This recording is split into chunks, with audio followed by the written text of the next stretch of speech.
Ryan Wexler had everything money could buy, and nothing he truly needed. The son of a billionaire, he lived in glass mansions, rode in chauffeured cars, and carried a last name that opened doors. But behind those walls, he was failing. Every test, every expectation, every chance to prove himself. His father's ultimatum was brutal. One more failure, and you're out. When the inevitable red mark appeared on his math exam, Ryan braced for exile, until a man no one noticed, the school janitor, stopped him with a sentence that would change everything. The truth was that no one ever told Ryan that being the son of a billionaire came with its own kind of poverty. From the outside, his life looked limitless. Private tutors, the best schools, endless resources, and every technological gadget the market could invent. But inside those sprawling glass mansions and chauffeured rides, he was starving. Starving for meaning, for recognition, for something no amount of money could simply buy. His father, Grant Wexler, owner of a global conglomerate that stretched from energy to entertainment, had never tolerated failure. And yet, by 18, Ryan had managed nothing but failure.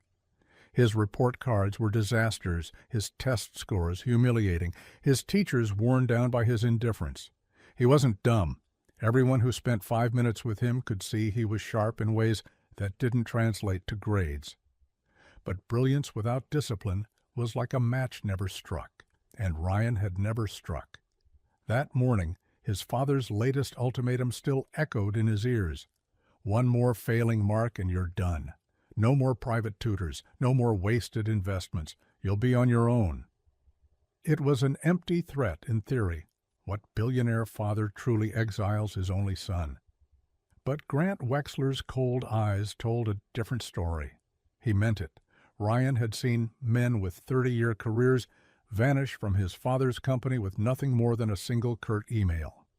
His father's love, Ryan suspected, had a contract hidden somewhere inside it. He slouched through the polished marble hallways of Wexler Academy, the exclusive school his father had practically built for him, knowing the results of his math exam would come today. He had studied, at least in his way, but numbers danced around him like enemies in smoke. He walked past kids who whispered, not because he was the billionaire's son, but because his failures were the kind that made people feel better about themselves. If Ryan Wexler, with all his money, couldn't pass algebra, then maybe the world wasn't so unfair after all.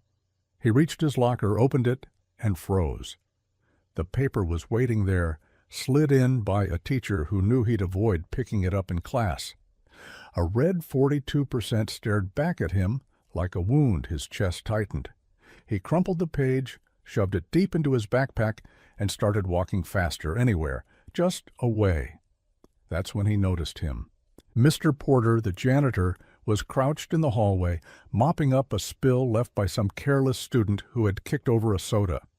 He was in his 40s, maybe early 50s, his hair going gray at the temples, his uniform worn at the knees. Ryan had seen him before, of course. Everyone had, but no one saw him. That was the thing about men like Porter. They were invisible until you tripped over them. And yet, as Ryan passed, the janitor looked up at him, not with mockery, not with the wary glance people usually gave the billionaire's kid, but with something steadier. It stopped Ryan in his tracks. "You walk like a man who just got bad news," Porter said. His voice was low, unhurried. Ryan laughed bitterly. What gave it away? The slouch or the fact that I looked like I'd rather disappear? The janitor smiled faintly. Both, but mostly the eyes. People can fake everything but not their eyes. Ryan should have kept walking. Talking to janitors wasn't on his schedule of survival. But something about the man's calm steadiness hooked him. Maybe it was because no one else had bothered to notice. "It's just school stuff," Ryan muttered. "Doesn't matter." Porter wrung out his mop slowly, like he had all the time in the world. "Everything matters, until you decide it doesn't. What's the damage?" Against his better judgment, Ryan pulled the crumpled paper from his bag and handed it over. Porter smoothed it, glanced at the score, then back at Ryan. There was no judgment in his face, only recognition. Math, huh? That was my demon, too. Ryan blinked. You? You failed this stuff? Porter nodded. Failed it so hard I thought numbers were designed to laugh at me, until one day someone showed me something. Ryan narrowed his eyes. What? Porter leaned in like he was about to share a secret. That the numbers aren't the enemy. The way you look at them is. Everyone tries to force their brain into the shape of the problem, but the trick is to flip it, make the problem fit the shape of your brain. Once I learned that, I never failed again. Ryan snorted. That sounds like something people say when they're trying to make you feel better. Porter shook his head. No, it's the difference between failing forever and figuring out how you're built. Let me show you. It began that simply. After school, when the halls were empty, Ryan found himself sitting on the cold tile floor while Porter drew equations on the back of discarded cardboard boxes. He didn't teach the way tutors did, with rigid formulas and condescension. He asked Ryan questions first, about music, about basketball, about patterns in video games. Then he showed him how the same rhythms lived inside the math problems. Suddenly the numbers stopped floating like enemies and started behaving like puzzles. It wasn't instant magic, but it was different. Ryan found himself leaning in, interested, for the first time in years. Days turned into weeks. Every afternoon Ryan sought out Porter under the pretense of helping with cleanup. No one questioned it. No one cared where the billionaire's son spent his time. Slowly, under Porter's quiet guidance, Ryan's failures began to turn. Not perfectly, not without struggle, but enough. What Ryan didn't know, what he couldn't know, was that Porter's story carried its own kind of wealth. He hadn't always been a janitor. He had been a single father since his wife passed, raising his daughter with nothing but his hands and his persistence. The school paid him just enough to scrape by, and at night when Ryan went home to marble and chandeliers, Porter went home to a small two-bedroom apartment where his daughter Ellie studied under a flickering lamp. He hadn't told Ryan about her yet. He hadn't told anyone. But as Ryan opened up, Porter saw something in him he hadn't expected, a kid drowning not in poverty, but in pressure. Different waters, same storm. The secret Porter gave Ryan wasn't a formula, it was perspective. And slowly, Ryan began to understand that maybe failing every test wasn't the end of the story. Maybe it was the beginning of learning how to see the world differently. And that was where the real change began. Ryan Wexler had grown up in a house where the walls were made of glass and the rules were made of iron. From the time he could walk, he had been told the same thing. Failure was not an option. His father, Grant Wexler, built his empire on that creed. A man who turned failing companies into global leaders did not tolerate weakness, not in the boardroom and certainly not in his only son. But by 18, Ryan had failed more times than he could count. Every report card was a battlefield littered with red marks, every exam, another defeat. Teachers whispered behind closed doors, not about his privilege or arrogance, but about his inability to get it right, no matter how many tutors his father threw at him. Some said he was lazy, some said he was entitled, but the truth was simpler and far lonelier. Ryan didn't know how to win. The morning his latest test was returned, he walked through the pristine marble hallways of Wexler Academy with a sinking weight in his stomach. He knew what was waiting in his locker before he even opened it. When he saw the 42% scrawled across the top in unforgiving red, he shoved the paper into his bag before anyone could see. His father's threat from the night before roared back into his ears. "One more failure, Ryan, and you're on your own. I don't bankroll losers." He felt sick. What did "on your own" even mean? His father could cut him off, cast him out, disown him, and if he did, who would Ryan be? A billionaire's son with nothing but his name, and no one believed in names without proof. He walked faster, past students who barely looked at him anymore. They had seen him fall too many times to be impressed by his last name. Somewhere between the classrooms and the cafeteria, his eyes caught a figure crouched by the lockers, Mr. Porter, the janitor. Everyone knew him in the way. You know the background of a painting. He was there, always mopping, sweeping, fixing, but never noticed. Today, Ryan noticed him. Not because of the mop or the bucket, but because Porter looked up at him. Really looked. "You walk like a man who just got bad news," Porter said calmly. Ryan gave a humorless laugh. "Yeah, well, I guess I did." Porter tilted his head. "School stuff?" Ryan hesitated. No one asked him that. People asked about his father, about parties, about cars, not about school. "Doesn't matter," Ryan muttered. Porter wrung out the mop, patient, as though the conversation was more important than the spill. "Everything matters until you decide it doesn't. What's the damage?"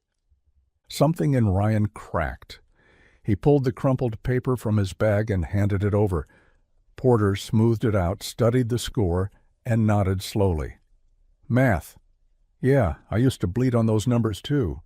Ryan blinked. "You failed this stuff?" "Failed it so bad they thought I'd never graduate," Porter said with a faint smile, "until one day someone showed me the trick." "What trick?" "That the numbers aren't the enemy. The way you look at them is. Everyone tries to cram their brain into the shape of the problem, but the secret is to flip it, make the problem fit the shape of your brain. Once you learn that, you don't fail anymore." Ryan frowned. "Sounds like something a teacher says before you fail again." Porter chuckled softly. "Teachers have to teach everyone the same way. I don't. You want me to show you?" Ryan should have said no. He should have walked away and hidden in the cafeteria like always. But instead he heard himself mutter, "Fine." That was how it started. After school, when the halls emptied, Ryan sat on the floor with Porter. No smart boards, no laptops, no textbooks. Just cardboard scraps and a marker. Porter didn't lecture.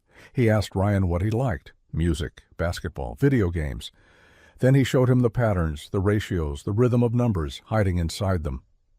For the first time in his life, math didn't feel like a foreign language. It felt like something alive. It wasn't magic. Ryan still struggled, still made mistakes, still cursed under his breath when he got things wrong. But he stopped quitting. He leaned in, and in Porter's steady presence, he found something he had never had. Someone who believed failure wasn't the end. Weeks passed. The more time Ryan spent with Porter, the less time he spent drifting. His grades started to creep upward, not perfect, not spectacular, but improving. Enough that his teachers noticed. Enough that his father didn't. One evening, after another quiet session in the hallway, Ryan asked, "Why are you even helping me? You don't get paid for this."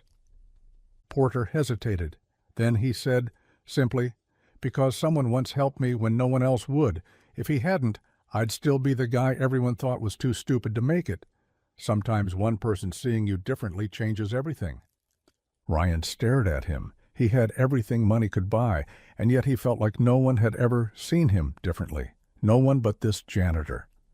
What Ryan didn't know was that Porter's life was heavier than any exam. He was a single dad raising his daughter Ellie in a small apartment. His wife had died years ago, and he had worked every job he could find just to keep Ellie safe, fed, and in school. Wexler Academy paid him little, but it gave Ellie a scholarship. That was all that mattered. The day Ryan discovered this, everything shifted. He had gone to drop off some notes Porter had written for him, and stumbled into the custodial closet where Ellie sat on a chair, her textbooks spread open while she waited for her father to finish work. She looked up startled, and Ryan froze. "Who are you?" she asked. "I'm just Ryan," he said awkwardly. "Ryan Wexler?" she whispered. "Like the Wexler? He grimaced. "Yeah, unfortunately." Ellie tilted her head. "You don't look like a billionaire's son." "Good," Ryan said before he could stop himself. From then on, the three of them formed something unexpected. Porter taught, Ellie teased, and Ryan listened. In those evenings, sitting on cold floors with cardboard math problems and cheap instant noodles, Ryan felt more at home than in all the mansions his father owned. But secrets don't stay hidden forever. One night, Grant Wexler found the notes Porter had scribbled in Ryan's backpack. Numbers written in marker on cardboard, simple but effective. "What is this garbage?" he demanded. Ryan swallowed hard. "It's how I've been learning with Mr. Porter." His father's face hardened. "The janitor? You've been wasting your time with a janitor?" Ryan clenched his fists. "He's the only one who's actually helped me understand anything." Grant slammed the papers onto the table. "Do you have any idea how humiliating this is? My son, the heir to Wexler Industries, learning from a man who cleans toilets?" Ryan's chest burned. For the first time in his life, he stood up straighter. "Maybe that man is worth more than all your executives combined." The silence after those words was heavier than any failure. Grant's eyes turned cold. "If you walk into that school tomorrow and sit with that man again, don't bother coming back here." Ryan didn't hesitate. The next afternoon he sat on the floor with Porter anyway. The weeks that followed were war. His father tried everything, cutting off privileges, canceling his allowance, threatening to pull him out of school, but Ryan refused to give up the only thing that had ever worked. He studied harder, leaned deeper into Porter's secret, and for the first time in his life, he passed. Not just barely, not just scraping by, but with a grade that stunned everyone, 87%. When the results came in, Porter didn't cheer, didn't shout. He just smiled and said, "Told you, it was never the numbers. It was how you saw them." Ryan couldn't stop smiling. For once, he didn't feel like a failure. He felt like himself. The real test came months later when the academy held its annual competition. Every student had to solve a series of problems under pressure in front of an audience of parents and staff. Ryan's father sat in the front row, arms crossed, waiting to watch his son collapse. But Ryan didn't collapse. He remembered the rhythm, the music, the games Porter had tied to every number. And he solved them, one after another, until the final problem, when silence filled the room and Ryan's voice was the only sound as he worked it through. He didn't win first place, but he didn't need to. He walked off that stage with second place and a standing ovation, and for the first time in his life, he met his father's eyes without shame. Later, when the crowd dispersed, Grant approached him. His face was unreadable. "You did better than I expected," he said finally. Ryan didn't flinch. "I did better than you believed I could. There's a difference." For once, his father had no reply. What Ryan didn't say, what he didn't need to say, was that he hadn't done it alone. He had done it because a janitor with nothing but a mop and a daughter believed in him when no one else did. Because someone showed him the secret, that failure wasn't the end. It was just the beginning of seeing differently. And in that difference, Ryan Wexler had finally found the one thing all his father's money could never buy: himself. Ryan left the auditorium that night with his heart pounding, the applause still echoing in his ears. But the moment he stepped outside into the cool night air, he realized the noise faded quickly. What lingered wasn't the sound of clapping hands or the sight of his father's rigid expression. It was the memory of sitting cross-legged on the janitor's floor, scribbling patterns on cardboard, and realizing numbers weren't an enemy. That was the real victory. He could have carried a trophy, and it wouldn't have felt as heavy as that truth. But victory has a way of painting a target on your back. By the next morning, whispers began to ripple through the academy. Students who had always dismissed him as the billionaire's failure now eyed him with curiosity, sometimes with envy. His teachers treated him differently, too, testing him harder, expecting him to collapse under the weight of a new standard. Even his so-called friends, those who hovered around him at parties only because of his last name, started asking questions he didn't want to answer. "How'd you do it, Wexler? Private tutor? Special prep? Did your dad pay someone off?" Ryan just shook his head and muttered, "No." The truth was too strange to explain. No one would believe that the boy who failed everything had been saved by the man who scrubbed their floors. At home, silence thickened between him and his father. Grant Wexler hadn't acknowledged the competition again, hadn't mentioned Ryan's score, hadn't softened his stance. If anything, he seemed angrier. Ryan recognized the look. His father didn't know how to process anything that didn't fit into his script: dominate, excel, crush. A son who found strength in a janitor's mentorship was an insult to the empire he had built. And yet, for the first time, Ryan wasn't desperate for his approval. For the first time, he had someone else's voice in his head. Porter's calm certainty whispering that how you saw the world mattered more than what the world demanded of you. It was Ellie who finally broke the tension of those weeks. One evening, Ryan stayed late to help Porter finish sweeping the gym after basketball practice. Ellie sat on the bleachers with her homework spread out, her legs tucked beneath her, pencil tapping to some rhythm only she could hear.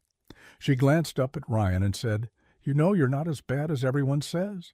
Ryan laughed. "That's the best compliment I've ever gotten." "I mean it," she said seriously.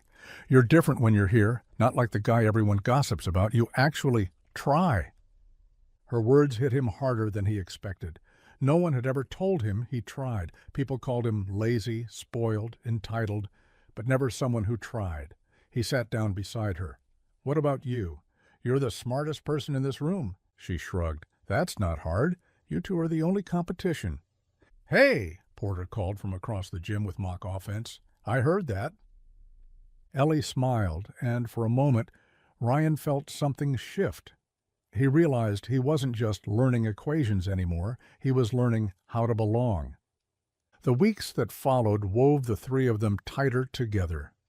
Porter's lessons moved beyond math. He showed Ryan how to see patterns in history, how to break down essays into the same kind of rhythms, how to approach science like problem-solving instead of memorization. Ellie jumped in sometimes, teasing Ryan when he stumbled, cheering when he got it right. Slowly, Ryan's grades across every subject began to climb. Not perfect, not miraculous, but steady. For the first time, his teachers didn't look at him with pity. They looked at him with possibility. But success has a cost, and it came one Friday evening when Grant Wexler appeared at the academy unannounced. Ryan had been in the janitor's closet, laughing with Ellie, while Porter explained another concept with his endless patience. The door swung open and there stood his father, suit immaculate, eyes like steel. Silence fell. Porter set down the marker. Ellie froze. Ryan's stomach plummeted. "What is this?" Grant demanded. Ryan stood. "Dad, answer me." Ryan swallowed hard. "This is how I've been learning. With them. With him." Grant's gaze flicked over the mop bucket, the peeling walls, the little girl bent over her notebook. His lip curled. "This is the miracle? My son, hiding in a janitor's closet with a mop and a child. Do you have any idea how ridiculous this looks?" Ryan's fists clenched. "It works. For the first time in my life, it works." Grant stepped forward, towering over Porter. What gives you the right to interfere with my son's education?" Porter straightened. He wasn't intimidated, not even by the billionaire whose name owned half the city. The right of a man who saw a kid drowning and decided not to walk away. The words cut through the room like glass. Grant's jaw tightened. He turned back to Ryan. "You have a choice. Come home now. Leave this nonsense behind or stay here and find out what it means to live without my support." The silence that followed felt like a lifetime. Ellie's pencil rolled off the desk and hit the floor. Ryan looked at his father, the man whose shadow he had lived in, whose approval he had chased, and then at Porter, who had given him something his father's money never could. He heard his own voice, steadier than he thought possible. "Then I'll find out." The air shifted. Grant's eyes went cold. "So be it." He turned and walked away, the echo of his shoes fading down the hall. Ryan's chest shook, but Porter laid a steady hand on his shoulder. "You just did the hardest math problem of your life," he said quietly, "and you got it right."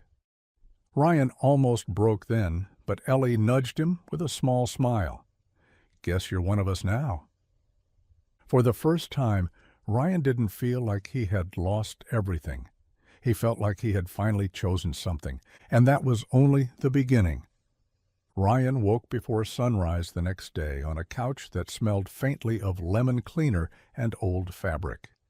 The custodial office had an emergency cot tucked behind a locker, but Porter had insisted he take the couch.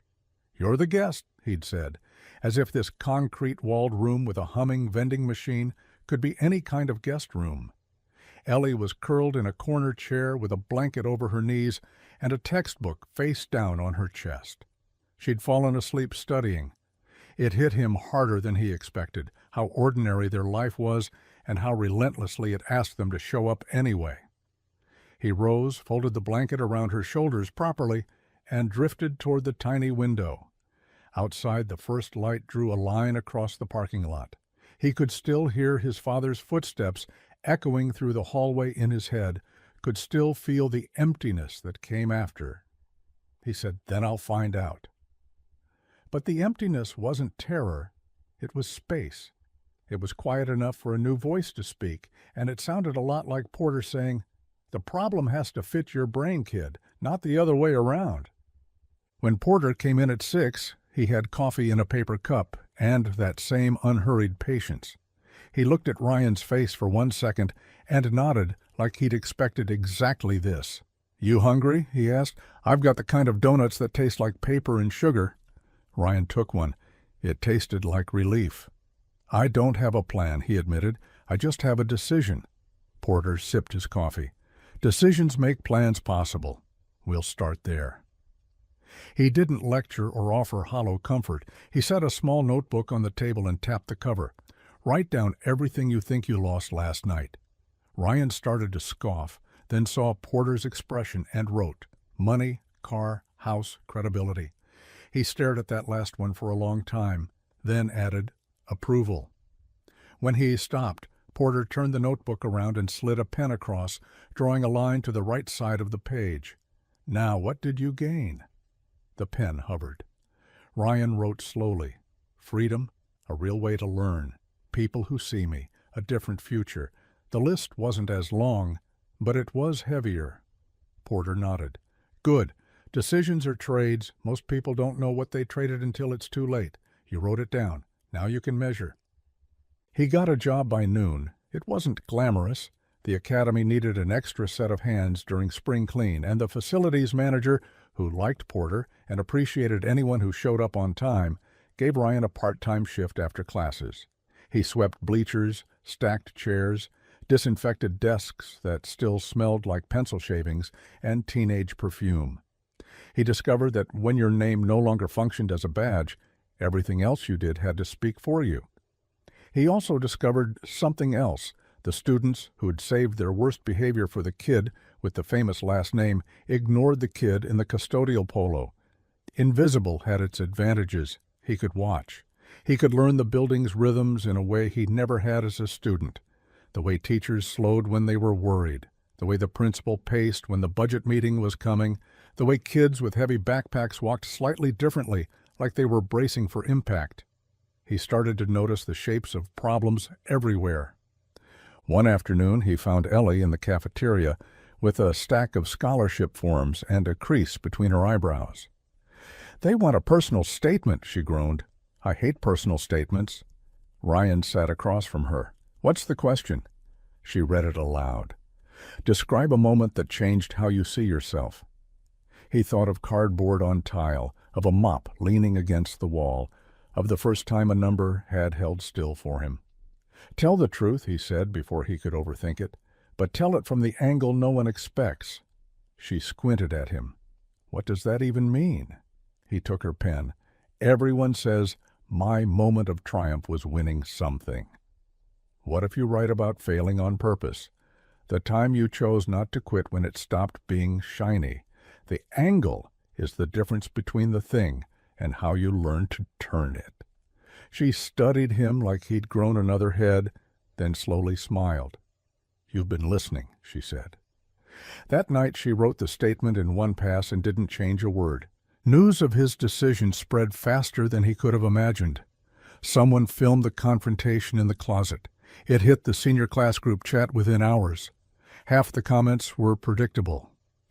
Wexler finally went off the deep end. But a different thread started quietly among 3 or 4 kids who'd been treading water in their own private oceans. A boy from his history class stopped him by the gym doors.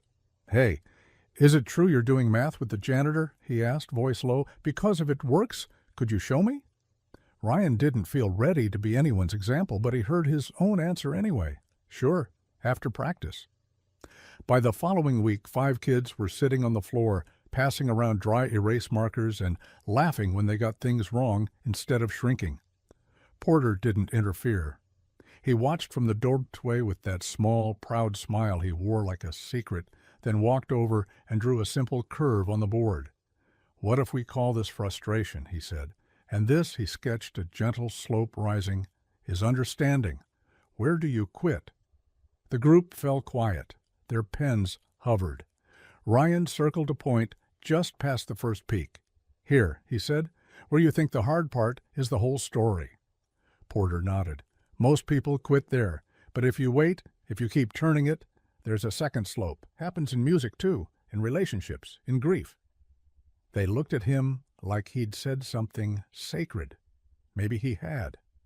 The school board noticed the after-hours gatherings before they noticed the grades. A memo went out about unauthorized tutoring in non-designated spaces. The facilities manager called Porter into his office, uncomfortable. "Look, I know you're helping kids," he said, "but the board is touchy about liability. If something happens on your watch—" He didn't finish the sentence. Everybody understood what that meant. One incident, and the least powerful person in the building would be the first to go. Porter took the warning without complaint. "We'll move," he said. "We'll make it official." He didn't ask for permission. He typed up a proposal that night at his kitchen table, while Ellie highlighted textbook pages and Ryan rinsed dishes. It was 2 pages long and written in the plain language of a man who had no interest in impressing anyone. He called it Pattern Lab, a peer learning pilot that matched struggling students with near peers and grounded every session in the same principle: fit the problem to the brain. He included a schedule, a code of conduct, a slip for parental consent, and a paragraph that made Ryan swallow hard when he read it. "My name isn't much," the final line said, "but the kids who come sit on my floor leave standing a little taller. If that's not education, I don't know what is." They submitted the proposal Monday morning. The board scheduled it for a vote on Thursday. By Wednesday afternoon, a rumor started that a parent had filed a complaint. Ryan knew which parent before anyone said it. He read the subject line in the forwarded email and felt heat climb up his neck. Concern regarding custodial staff overstepping educational boundaries. The body was worse. It used words like unsafe and unqualified and inappropriate. It suggested that the presence of students in custodial areas after hours presented risks, and urged the board to safeguard the academy's learning environment by maintaining clear professional boundaries. It didn't say his father's name. It didn't have to. The email's tone had the same cold, surgical precision he'd grown up with. He closed the screen and went outside, where the air was real and living and not made of sentences like glass. When he stepped behind the gym, he found Porter leaning against the brick wall, hands in his pockets, looking toward the baseball field where the maintenance crew was chalking lines. "You saw it?" Porter asked without looking over. Ryan nodded. "I'm sorry." Porter shrugged one shoulder. "People react how they know. Your dad knows control. Doesn't make him a villain. Just means he's scared of what he can't predict." Ryan let the words sit. "I can talk to him," he said, though the idea made his stomach clench. "Not yet," Porter said gently. "Let the work speak first." He kicked a pebble with his boot. "You know, when Ellie's mom got sick, I tried to run the hospital like a factory. Schedules, charts, alarms. I thought if I did everything right, the outcome would obey. It didn't. Best thing a nurse ever said to me was, 'Sir, I need you to love her right now, not fix her.' I've been trying to love problems the same way ever since. Makes them easier to set down." Thursday night, the boardroom was too small for the number of people who showed up. Teachers lined the walls, students squeezed into the back row, parents claimed chairs with handbags planted like flags. Ryan stood in the doorway beside Ellie, who wore her debate team blazer and a face that said, Do not mess with me." Porter arrived in a clean, pressed uniform with a folded copy of the proposal in his hand. He looked like what he was, a man ready to be told no and continue, because he had a daughter and a job and a spine. The board chair cleared her throat, recited the agenda, and moved to the item everyone had come to hear. "We have a proposal from Mr. Daniel Porter, custodial staff, for a peer learning pilot program called Pattern Lab." Her eyebrows flicked once, the only outward signal that custodial staff submitting proposals was not usual business. They called on Porter. He walked to the lectern, placed his hands on either side of the wood, and didn't read from his paper. He told the room what he told kids on the floor, that shame is a poor teacher, and that most students aren't broken. Their methods are. He talked about the way working with your hands teaches you to respect process, how pulling a stain out of a gym mat isn't about brute force, but the right solvent at the right time. Learning is the same thing, he said, and the room leaned in. He talked about kids who started to laugh again when they got problems wrong, and about grades moving not because of tricks, but because of belonging. He finished quietly. "I can't promise perfect outcomes," he said. "I can promise clean floors, clear boundaries, and the kind of steady attention that turned my own life around. Pattern Lab doesn't ask you to trust me. It asks you to watch what happens when we give kids back the part of learning that belongs to them." He stepped away. For a second, the room was silent in that reverent way that isn't silence at all, but thinking. The board chair called for public comment. A teacher from the math department stood first. "I've seen the students Mr. Porter and Mr. Wexler work with," she said. "They come into my classroom different. They raise their hands. They're wrong more loudly. That's progress." A parent in a crisp suit spoke next, voice tight. "This is a private institution that charges significant tuition for certified expertise. Peer learning is lovely, but we have standards. I don't feel comfortable with students in maintenance areas after hours." Ryan felt Ellie stiffen beside him. She squeezed his hand. Another parent stood, this one in scrubs, badge still clipped to her pocket. "I'm an ER nurse," she said. "Half of what I teach interns is how to breathe. If a janitor can do that for kids here, I don't care what his job title is. Give him a room with windows and a whiteboard. Get out of his way." A few more spoke in favor. Then the board chair announced that one parent had requested to speak by phone due to a conflict. The sound system crackled.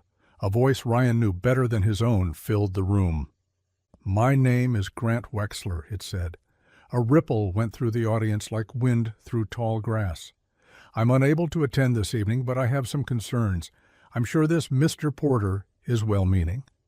Every well-meaning sounded like a velvet hammer. But academies like ours are built on excellence. Excellence requires qualified instruction and the removal of distractions. While peer support can be beneficial, it should be structured under the supervision of professionals. We must be vigilant about scope creep. Custodial staff should be permitted to excel at their responsibilities without being pulled into roles for which they are not trained. I strongly recommend the board declines this proposal and instead allocates resources to expand certified tutoring. He paused, the room holding its breath. "We cannot outsource standards." The line went dead. The silence after it felt like a dare. The board called for a vote. Before they could tally, a hand shot up from the back row. Ellie didn't wait for permission. She strode to the lectern and stood on her toes to reach the mic. "I'm not a donor," she said. "I can't quote research. I just know what it feels like to sit on a floor with a problem and have someone tell you you aren't broken. My dad cleans this school so I can sit in its classrooms. He taught me the secret that got me into this building and might get me a scholarship out of it. Turn the problem until it fits the way your brain loves. If you give Pattern Lab a room and an adult to sign the forms, you won't regret it." She'd stepped down. Ryan had never been prouder of anything in his life. The vote passed by one. They granted a 6-week pilot after hours in a small, unused art room near the library. They appointed a faculty advisor to satisfy insurance, and they set metrics that made Ryan's heart pound in his ears: documented attendance, grade change, student feedback. The room emptied in a hum of conversation. Porter waited for the crowd to thin and then looked at Ryan and Ellie with that private grin of his, equal parts astonishment and something like gratitude that words couldn't hold. "Well," he said softly, "I guess we have a lab." They painted the room themselves on the first Saturday. Porter brought drop cloths, Ellie brought a playlist, Ryan brought pizza paid for with his first 2 paychecks and a case of dry erase markers he found on clearance. They wrote one sentence on the wall above the whiteboard in small blue letters: "Turn it until it fits." On Monday, 6 kids showed up. By Friday, there were 14. They started each session with a 2-minute breath, not because they were trying to be trendy, but because nervous systems stole thinking for ransom. Then they laid down cardboard and notebooks and phones face down and dove in. Nobody made fun of wrong answers. They celebrated them as the moment you could feel the grip of the problem loosen. The metrics took care of themselves. Within 3 weeks, teachers were emailing the faculty advisor about kids who'd stopped disappearing in the back row. Within 4, a student who had never passed a chemistry quiz turned in a 76 with a smile that lasted all day. The advisor wrote in his report, "I've never seen students defend their own effort like this. It's not cute. It's serious joy." Grant called twice in 2 weeks. Ryan let both calls go to voicemail. The third time, he answered. He was walking home from the bus stop under a sky the color of late spring steel. "I saw the board's decision," his father said without preamble. "You've made quite a show of yourself." "I didn't make a show," Ryan said evenly. "We made a room. Do you have any idea how this looks? My son shoveling gum off bleachers and holding hands with underperformers like some volunteer project?" "It looks like learning," Ryan said. He was surprised at his own calm. "And it's not a project. It's a place where kids stop hating their own brains." Something changed in his father's voice, an undercurrent you could miss if you didn't know him, like a house you grew up in. "I gave you everything," Grant said quietly, which in his language meant, "Please tell me why that wasn't enough." Ryan stopped walking. The secret had taught him to turn problems. Maybe it could turn this conversation, too. "You gave me resources," he said. "I didn't know what to do with them. This isn't about money. It's about method. If you'd given me Porter 10 years ago, I'd have known what to do with calculus and the name over our gate." He waited. Somewhere on the other end, his father breathed the way a diver does when he surfaces and isn't sure if the shore has moved.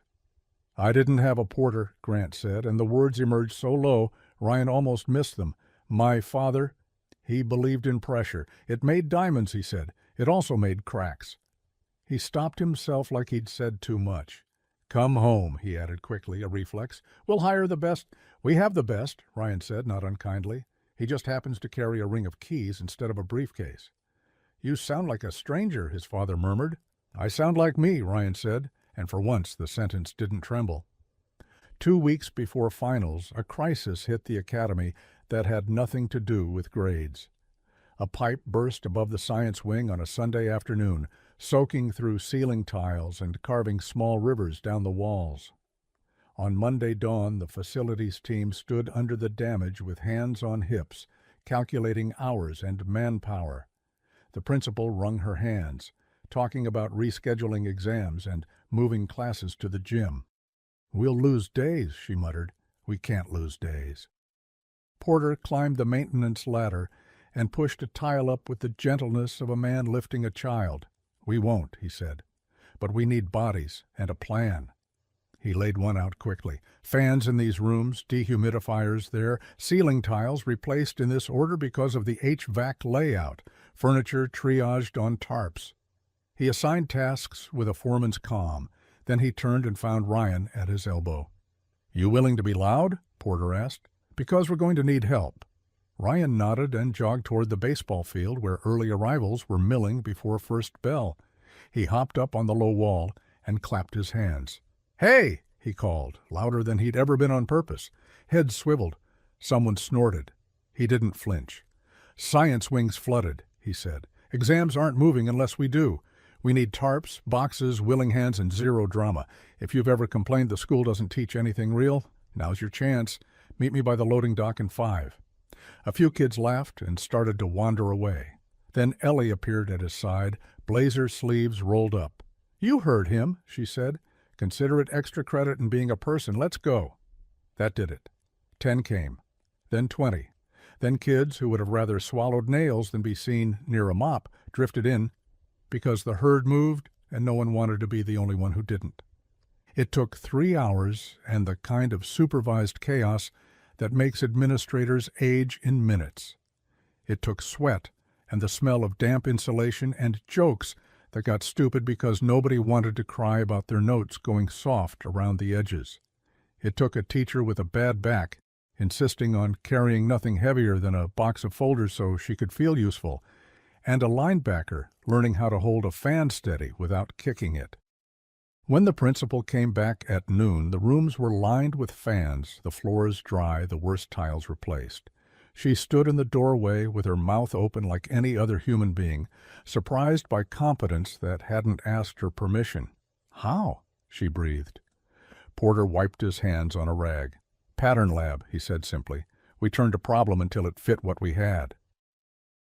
She looked at the kids, sweaty, grinning, proud in that way that has nothing to do with trophies and everything to do with showing up. "You saved us," she said. "No," Ryan said, not to be humble, but to be precise. "We saved ourselves." Finals week hit like weather. Pattern lab stayed open later. They called it office hours and left the door open, and the room filled with a humming kind of focus that made even the hallway quiet down. Ryan felt something strange as he moved from table to table, helping a freshman factor a stubborn polynomial, and then Ellie with a scholarship portal glitch, and then a senior rewrite a thesis sentence. He felt qualified, not because he knew everything, but because he knew how to not know and keep going. When his own exams came, he didn't feel the old gnawing, just the expected nerves that ride alongside effort. He turned the papers the way he'd learned to turn problems, find the edge that fits your hand, and pull there first.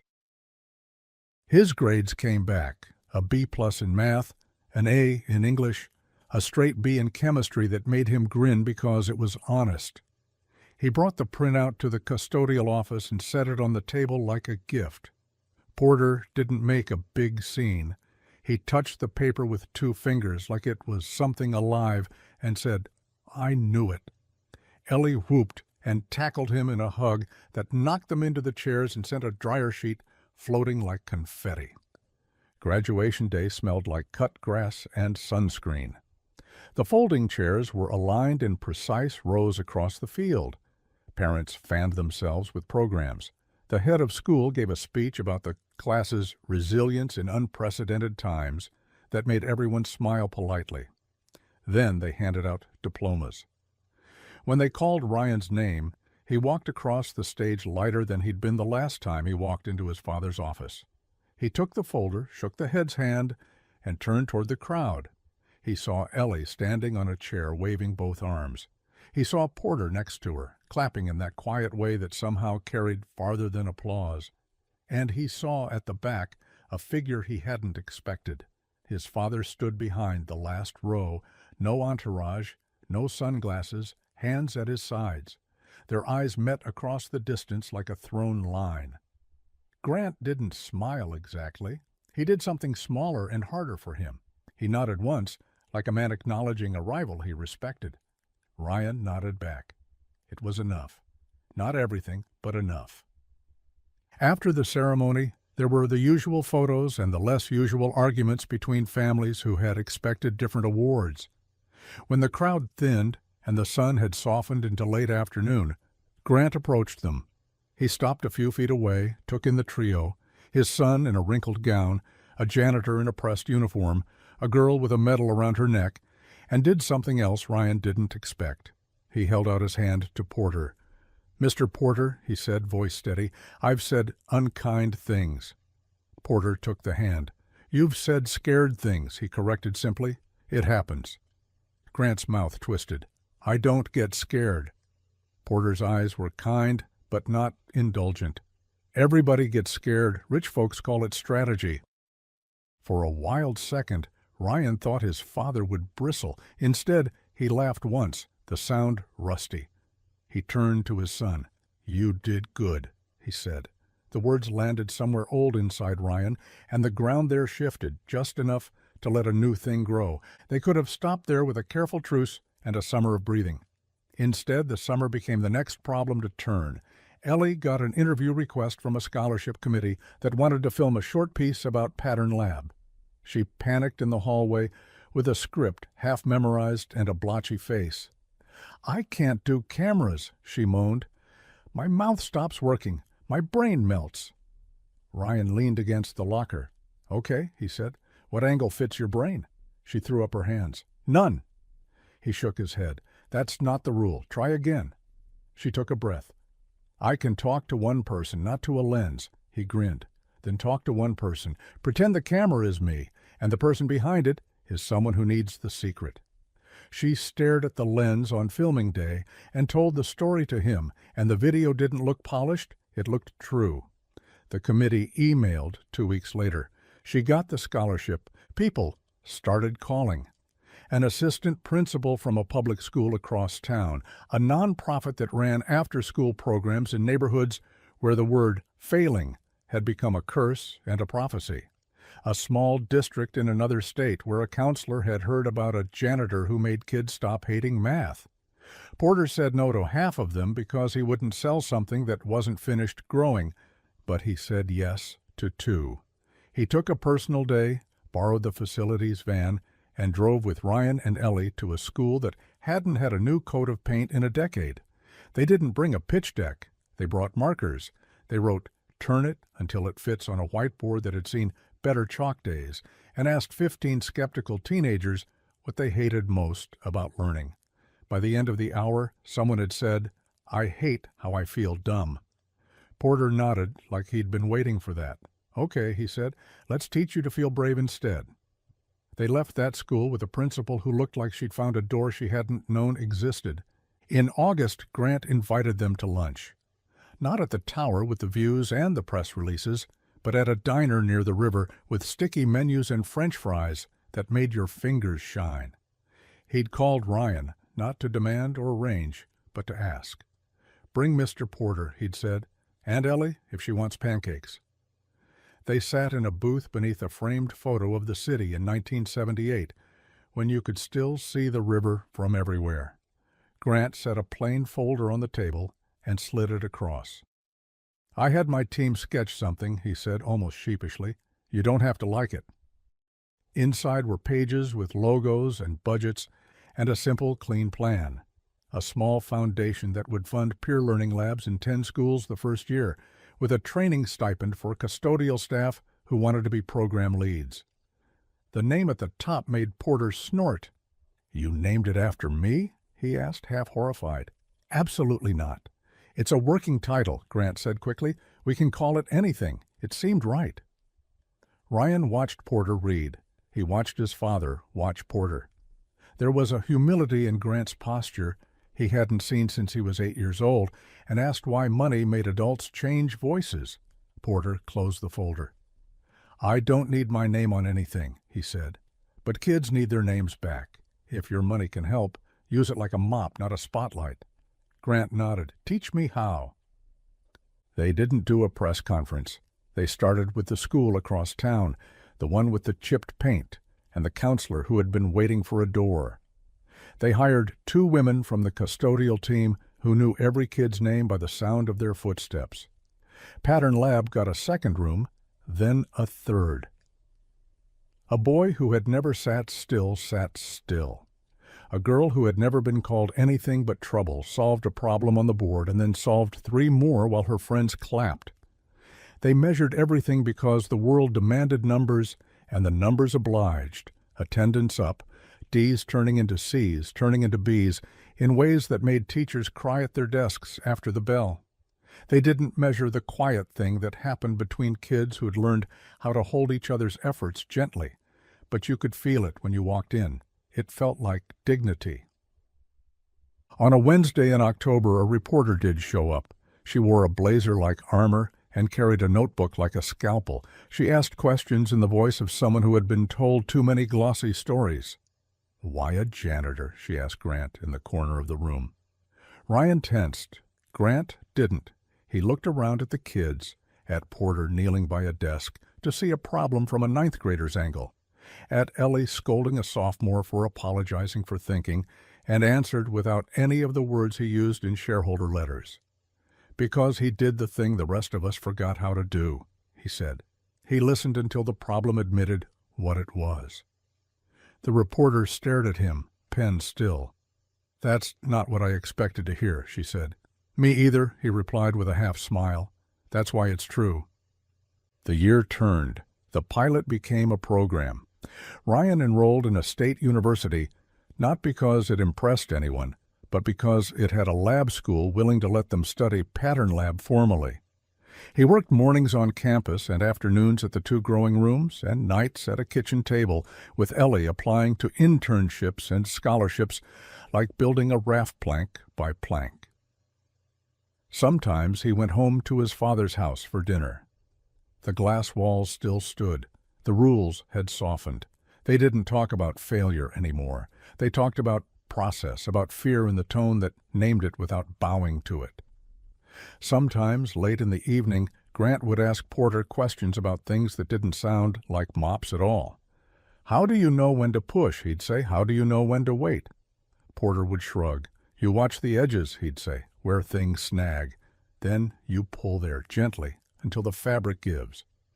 Grant would nod like a man filing something under the first honest lessons he'd learned after 50. There was one last test, though neither of them called it that. It came in the form of a board meeting at the academy a year later, where a new member proposed formalizing professional boundaries that would have relegated Pattern Lab to a student club without adult leads. The proposal used phrases that made Ryan feel 12 again: safety, standards, optics. He could see how easily fear dressed itself in policy. The room was full. Teachers with less tenure than courage shifted in their seats. Parents scanned for the safe side. The chair called for comment. Grant stood. There was a time when his presence would have frozen the air. Now it only stilled it long enough to make space for something else. He didn't clear his throat. He didn't list donations. He didn't gesture toward the name on the gym. He talked about his son, and the day he realized excellence without belonging was a trick that turned to ash. He talked about a mop ring and a notebook, and the one secret no market could price: turn the problem until it fits the way your brain loves. He didn't say, "I was wrong." He said, "We were incomplete." And then he sat down. When the vote came, it wasn't close. The program stayed. The room exhaled.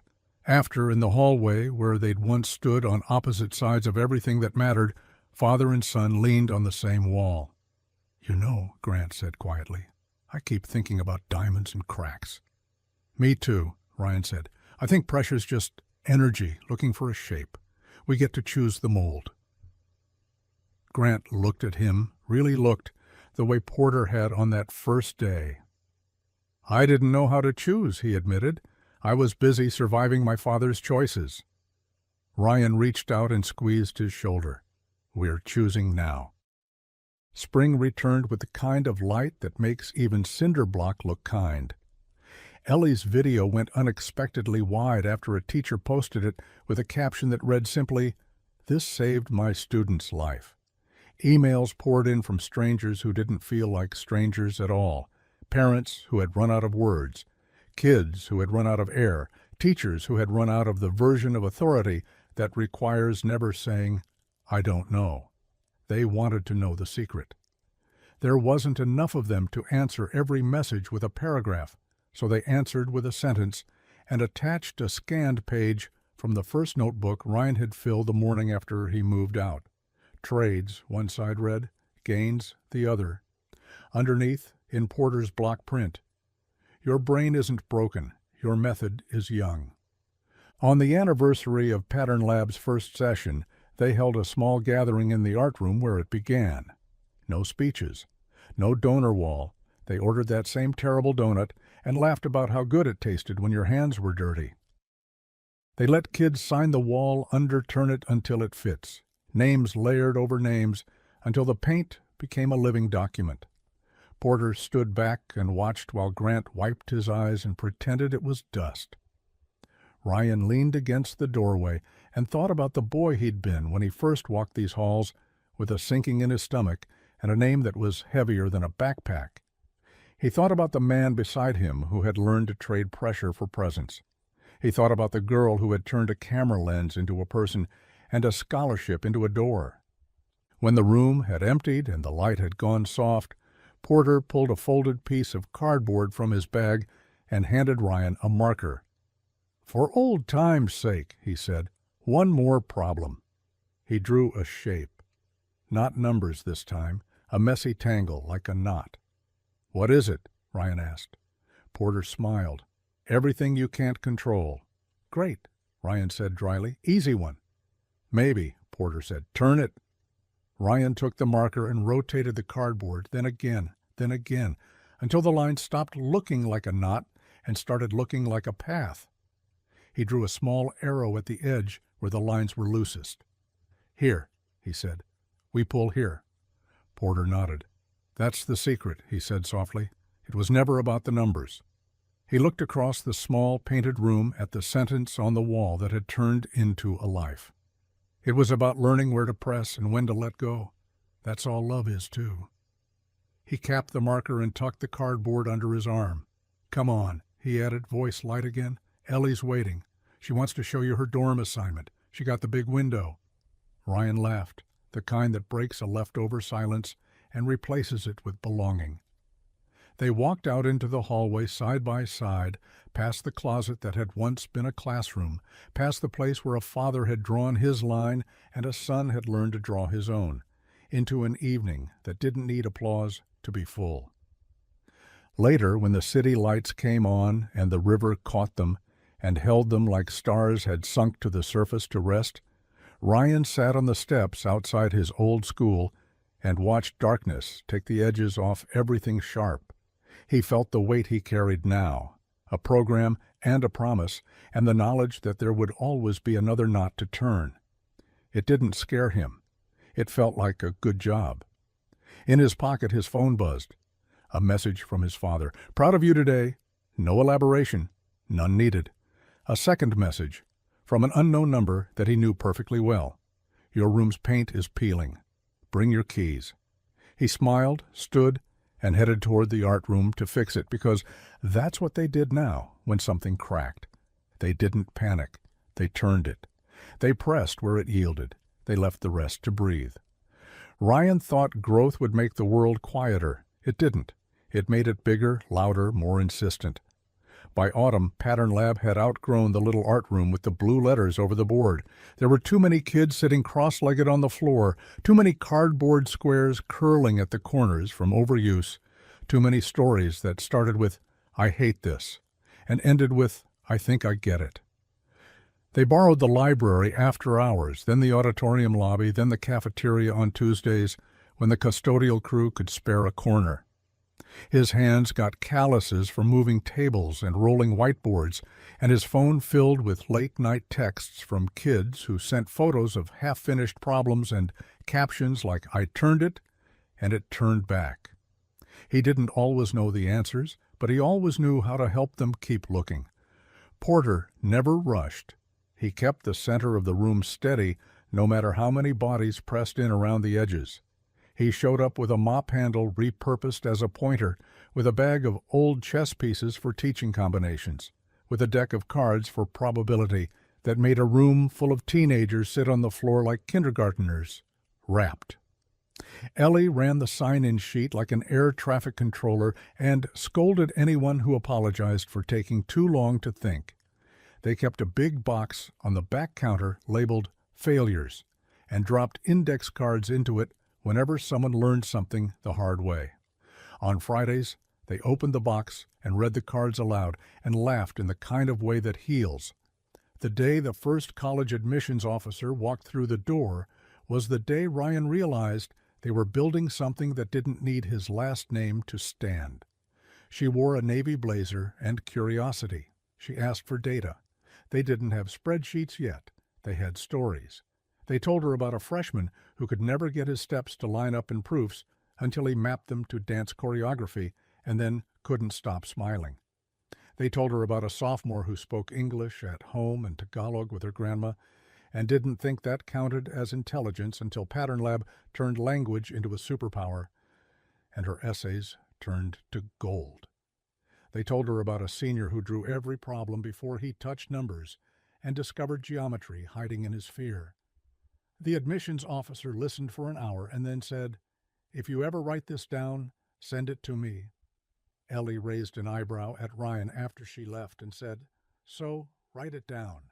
He did, but he wrote it like a letter to one kid, not a paper for a room of adults. It began with the secret Porter had given him on a hallway floor. Make the problem fit the shape of your brain. The next curve in the road was uglier. A rumor started that kids at Pattern Lab were sharing answer keys. It wasn't true, but truth doesn't move as fast as rumor when grown-ups are nervous and adolescents are messy. A math teacher, tired, scared, stretched beyond reason, reported irregularities, and a district official used the word audit with the air of someone who believes friction creates virtue. The school board scheduled a hearing. Porter ironed his shirt. Ryan wanted to throw up. They didn't hire a lawyer. They let the room fill with kids who were supposed to be ashamed and instead insisted on telling the least flattering parts of their own stories. A quiet girl with ink-stained fingers explained how she rewrote formulas as lyrics so she could remember them, and then sang 2 lines in a voice that made the fluorescent lights feel less cruel. A linebacker described the day he stopped pretending he understood and the way his world got bigger when he finally asked a question and no one rolled their eyes. An honors kid admitted to cheating once, months earlier, because he thought grades were the only measure, and then explained how practice at Pattern Lab made the slow work of learning feel like a win. Grant sat at the back, jaw set, watching his son refuse to perform, refusing to hide. When the board chair asked Porter for closing remarks, he didn't give a speech. He pointed to the failure box and said, "We throw a party for what this box holds. You start doing that, and you can cancel any of our sessions tomorrow." No one moved to cancel anything. The audit closed with a smudged apology and an invitation to keep gathering data. Fear goes quiet when it looks directly at receipts. Ryan spent the next month building better ones. He set up a simple system. Every kid filled out a card when they arrived with 3 lines. What I'm stuck on, how I'm going to turn it, what I'll try first. They checked in with the same card when they left. The board wanted numbers, and he gave them numbers like trail markers through the forest, pre and post, self-efficacy scales, attendance trends. Grade deltas matched to time on task. He kept the stories, too, handwritten on the backs of the cards in messy ink, because you can't chart the moment someone stops believing their brain is a bad neighborhood. The foundation idea kept tugging at the edge of things until it stepped fully into the room with a name that wasn't Porter's. Ellie coined it over rice bowls at the kitchen table. Turn it, short, true, copyproof. Grant's team mocked up a logo with a curve that looked like momentum and a serif that felt like stability. Ryan kept resisting the part where it would turn into something with bylaws and payroll in a pipeline deck, not because he was scared of work, but because he was terrified of losing the parts that made it alive. He told his father that on a Sunday afternoon when the light through the glass house made every surface look like it was telling the truth. Grant surprised him. "Then keep what makes it alive," he said. "If the money wants to flatten it, the money can sit outside." Ryan laughed once, painfully. "That's not how your world works?" Grant held his eyes. "Then let's build a different kind of room." The first time someone offered them a 7-figure check, they said no. It was a lovely check with very serious language on thick paper and a request for naming rights and measurable outcomes that would have looked great in a press release. Porter read the letter twice and then slid it back across the table. "Kids don't belong to you," he said. "We won't sell them." The contact looked offended, then confused, then curious. "What do you want in return?" Porter shrugged. "A bus pass for every kid who needs to get here and can't." "Real snacks. A part-time stipend for the senior who leads the ninth graders because he's already a better teacher than most of us were at his age." The donor blinked. "That's it?" "That's everything," Ryan said. "They built Turnitt with 1,000 small choices like that. They licensed nothing that would make a kid pay to learn how to trust themselves. They made their training manual a comic book drawn by a junior who could see attention better than any adult. They created a ritual for new rooms, a blank wall, a blue marker, 4 words above the board, "Turn it until it fits," and a circle where everyone said one thing they were bad at and one thing they were willing to work for. They hired custodians as leads whenever possible, not because it was cute, but because those were the people who already knew how to see problem edges and pull without ripping. They gave out cards that read, "You are not behind. You are in the middle of learning. Keep going." One winter, the district superintendent invited them to a regional conference to demonstrate the method. It should have been simple. It wasn't. A group of vendors had set up a maze of booths selling speed, faster modules, faster test prep, faster reading. Turnitt had a table with cardboard squares and a borrowed lamp and a sign that said, "Free Failures Box." People smiled politely and kept walking. Ryan felt that old itch, the one that wanted to prove by volume, but Porter shook his head. "Breathe."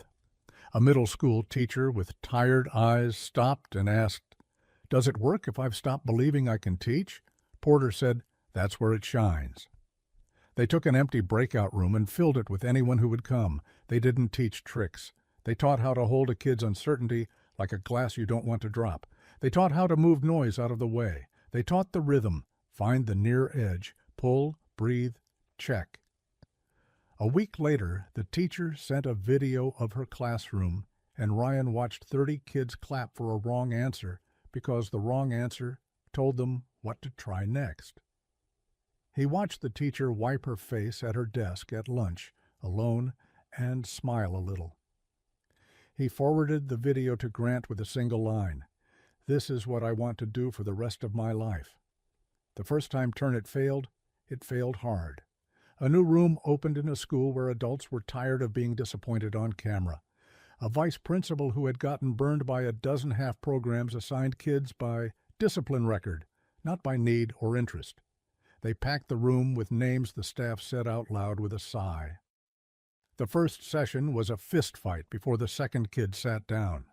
Ryan left with a knot under his ribs and a cut on his lip and a question he couldn't charm his way around. What if the secret wasn't enough when safety was the problem, not the math?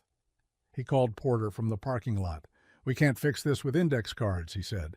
Porter listened, then said the same thing he always said when the edges were all sharp.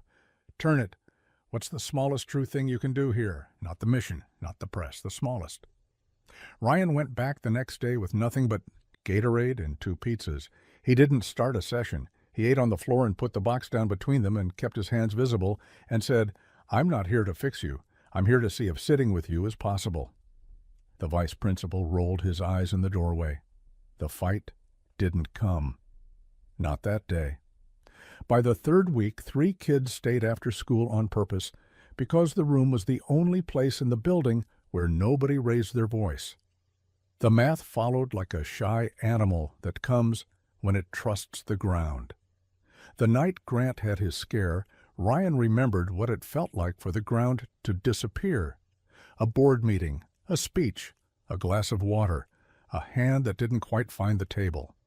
The hospital was too bright and too slow and too loud and too quiet all at once. Grant woke with wires and a cardiologist's name taped to the bed.